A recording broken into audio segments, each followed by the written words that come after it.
क्या आपने कभी यह सोचा है कि स्टॉक मार्केट में पैसा कैसे आता है और फिर यह पैसा मार्केट में घूमता कैसे है? अगर यह चीज़ें आप लोगों को नहीं पता है तो समझो कि मार्केट का आधा गेम आपके सर के ऊपर से निकल गया है। हेलो दोस्तों, मैं सत्यम स्वागत करता हूं आपका ट्रेडर बनो सीरीज के एक और नए वीडियो में। इस वीडियो में हम लोग समझने वाले हैं प्राइमरी मार्केट और सेकेंडरी मार्केट क्या होता है, और साथ में ही समझेंगे कि आईपीओ क्या होता है और आईपीओ की लिस्टिंग प्रोसेस को भी एकदम सिंपल और आसान भाषा में। तो चलिए वीडियो की शुरुआत करते हैं और सबसे पहले समझते हैं कि प्राइमरी मार्केट क्या होता है। प्राइमरी मार्केट एक ऐसा मार्केट है जहां पे कंपनी पहली बार अपने शेयर या सिक्योरिटी को पब्लिक को इशू करती है। यानी कि प्राइमरी मार्केट में इन्वेस्टर कंपनी के शेयर को डायरेक्टली कंपनी से ही खरीदते हैं। जब किसी कंपनी को अपना बिजनेस बढ़ाना होता है तब वो आईपीओ लाता है। आईपीओ क्या होता है यह चीज़ हम लोग आगे समझेंगे।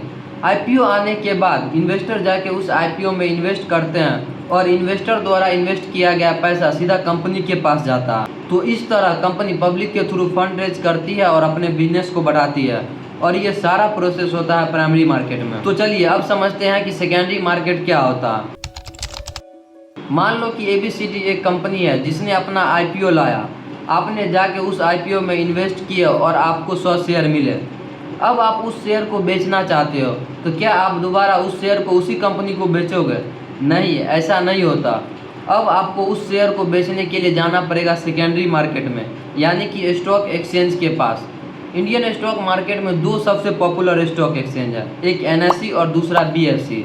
इसे आप एक शॉप की तरह समझ सकते हो जहां पे आप अपने शेयर को बेचते हो और दूसरा इन्वेस्टर वह शेयर आपसे खरीदता है। इस ट्रांजैक्शन के बीच कंपनी का कोई लेना देना नहीं होता।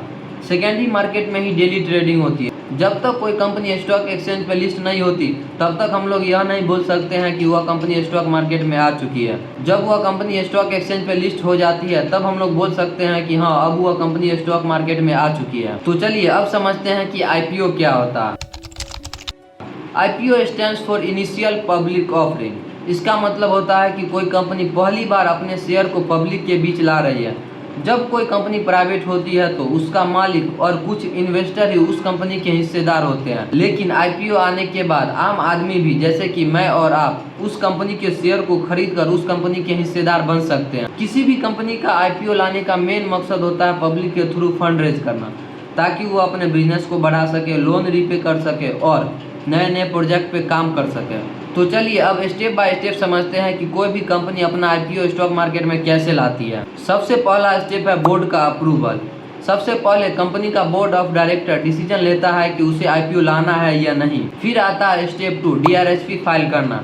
डिसीजन मिलने के बाद कंपनी एक डॉक्यूमेंट रेडी करती है जिसे draft red herring prospectus, short में डीआरएसपी कहते हैं। इस डॉक्यूमेंट के अंदर कंपनी की सारी डिटेल्स होती है, जैसे कि कंपनी का बिजनेस मॉडल क्या है, कंपनी के फाइनेंशियल रिपोर्ट, कंपनी के प्रमोटर और मैनेजमेंट की सारी जानकारी, कंपनी का रिस्क फैक्टर और कंपनी के आईपीओ लाने का मेन ऑब्जेक्टिव क्या है। ये सारी डिटेल्स उस डीआरएसपी डॉक्यूमेंट में होती है। अब इस डीआरएसपी डॉक्यूमेंट को सेबी के पास भेजा जाता है। अब आता है स्टेप 3, सेबी का अप्रूवल। अब सेबी इस डीआरएसपी डॉक्यूमेंट को रिव्यू करता है और चेक करता है कि कोई गड़बड़ी तो नहीं है, इन्वेस्टर के लिए कोई खतरा तो नहीं है। जब सब कुछ सही पाया जाता है तो सेबी कंपनी को आईपीओ लाने का अप्रूवल दे देती है। फिर आता है स्टेप 4, प्राइस बैंड और लॉट साइज डिसाइड करना। सेबी से अप्रूवल मिलने के बाद कंपनी अपने मर्चेंट बैंकर्स के साथ मिलकर एक प्राइस बैंड और लॉट साइज डिसाइड करती है। प्राइस बैंड का मतलब होता है कि एक शेयर का प्राइस इतने रुपए से लेकर इतने रुपए के बीच रखना।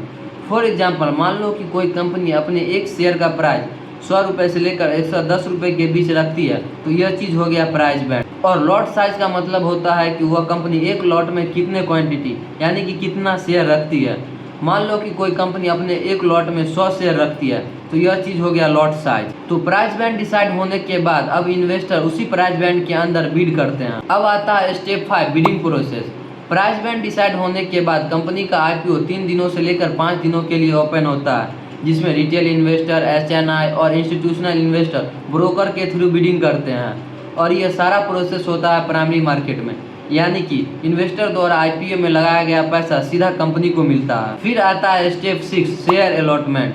आईपीओ क्लोज होने के बाद डिमांड के अकॉर्डिंग शेयर अलॉट किए जाते हैं। जिन लोगों को भी शेयर मिलता है उन लोगों के डीमैट अकाउंट में शेयर को क्रेडिट कर दिया जाता है।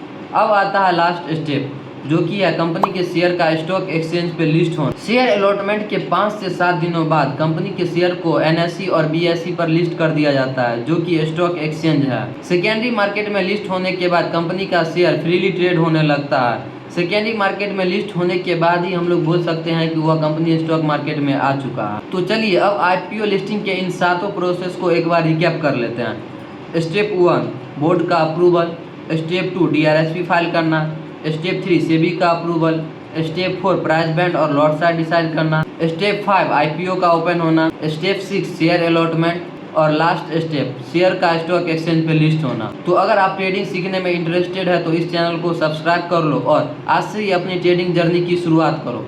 वीडियो हेल्पफुल लगी हो तो इस वीडियो को लाइक करो और शेयर करो इसे अपने दोस्तों के साथ जो भी ट्रेडिंग को सीखना चाहते हैं। तो मिलते हैं नेक्स्ट वीडियो में, तब तक के लिए कीप लर्निंग कीप ट्रेडिंग।